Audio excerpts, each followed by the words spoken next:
I'm telling you, Bobiwine has made a mistake because Besigye has been aggressive. Bobiwine is also adopting the same policy of being aggressive. But he has failed to understand if aggressiveness, violence helps, and Besigye has been using violence, how come that Besigye has been rejected by Ugandans 5 times? Even if you say that I'm rigged out, when don't you learn new tricks? How, if you are rigged out for 5 times, why do you come for the 6th time? 2, the question is not Museveni, the constitution is the law, electoral law. Museveni is not a member of parliament, although he controls the majority.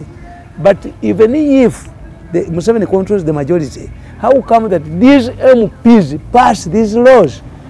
Because according to the Ugandan electoral law, you can only canvass support throughout Uganda after being declared a candidate by the Electoral Commission. So Besigye is not a candidate, Bobiwine is not a candidate, and therefore they have thrown themselves into the hands of government. Besigye, unlike Besigye, Besigye has been very tactful, maybe because he knows the system. Besigye does not, whenever he is going to organize political rallies, he does not use his petrol stations to give fuel to the border people. Besigye does not organize public rallies at his farm, illegal rallies. He protects his business. Bobiwine thought that you can deceive a Muslim that you are not eating pork when you are using sausages. Yes, what is the strongest weapon of Bobiwine? He's a singer. What they have done is to ban his music galas. And these fools, the music organizers, took government for a ride in the first instance. The argument was, since we didn't know that this ban was effective, we advertised Bobiwine in our galas. Government compensated them. But this time they wanted to use the same trick, ending up undermining Bobiwine. Bobiwine, the government has proved that Bobiwine will never sing again. Because, not because of the requirements of organizing a music gala. No, his music is a legitimate target. CBS was very strong. Many people believe that Museveni could not touch on CBS. But once in the Buganda riots, CBS became the high command for rioters. The government switched it off. So Bobiwine, it is dawned on him, his galas are political. And therefore, as a candidate, a hopeful, he must sacrifice money from the galas. 2, even if these people go to court, because they are idiots, there is some 70 buys judges to get favorable judgments. Now, if you take, if Bobiwine or the organizers of these music galas go to court, can't Museveni buy them this time?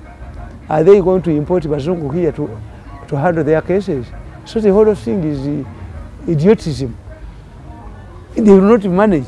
But what amazed me was the fact that the leader of opposition went and visited Bobiwine, accompanied by her 2 convoys, escorts, 2 pickups of policemen, this ordinary police.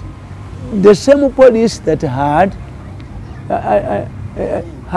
sealed off Bobiwine's residence. So this woman didn't know, the leader of opposition, that he was exonerating the police.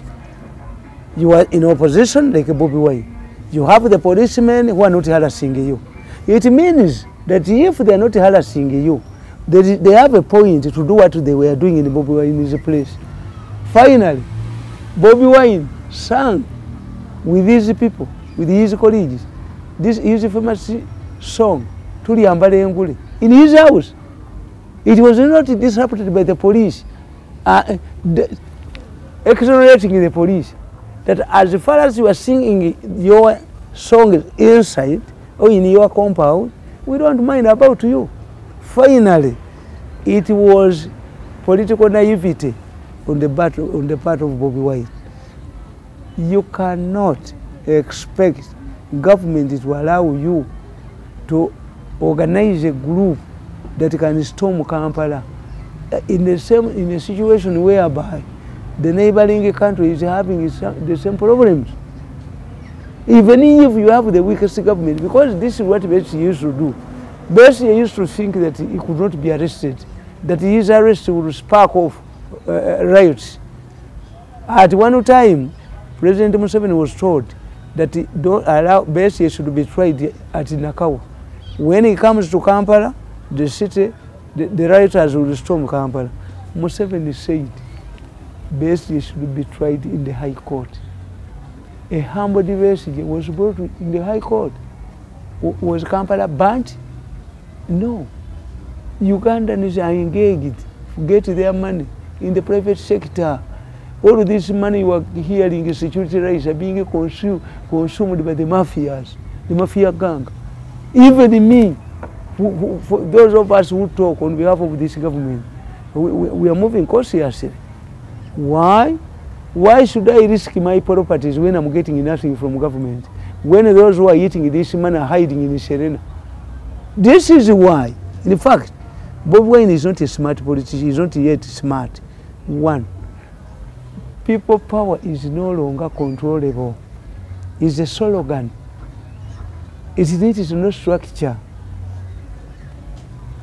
People power swept all university guild presidents' elections.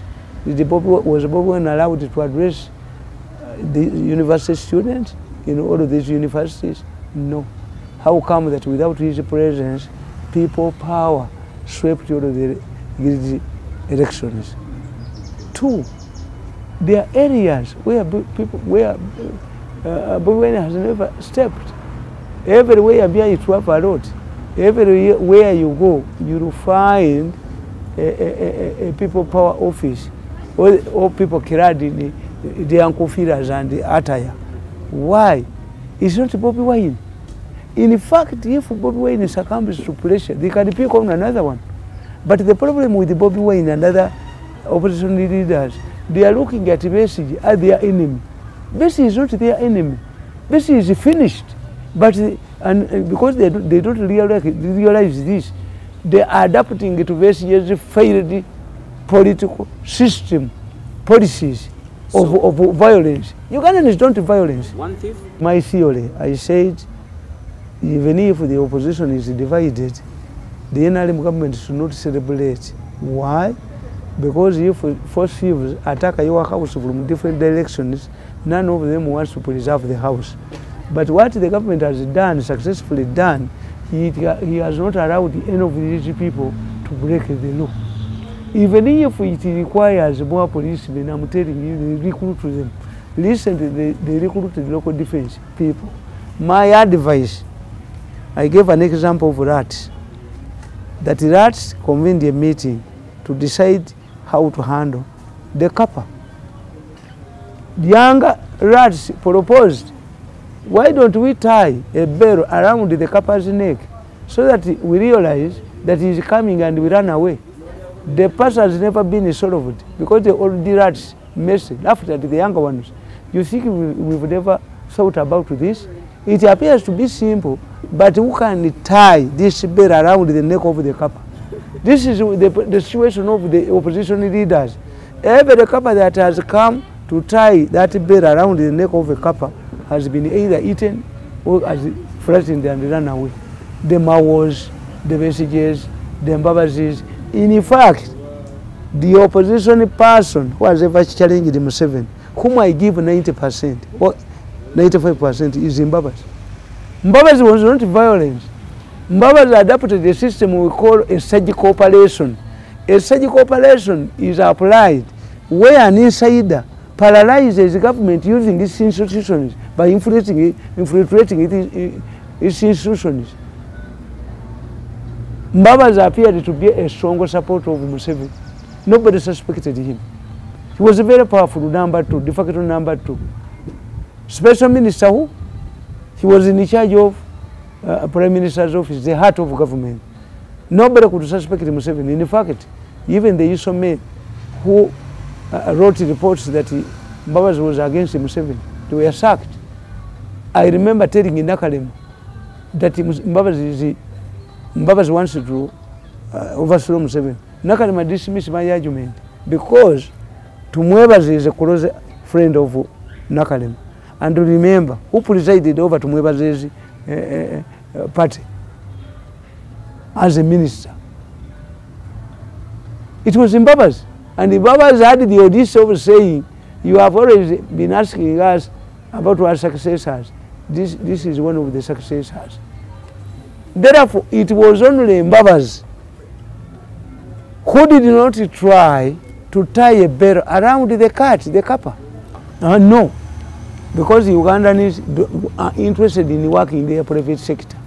Ugandans want to work. That's why me attack the mafias. Why?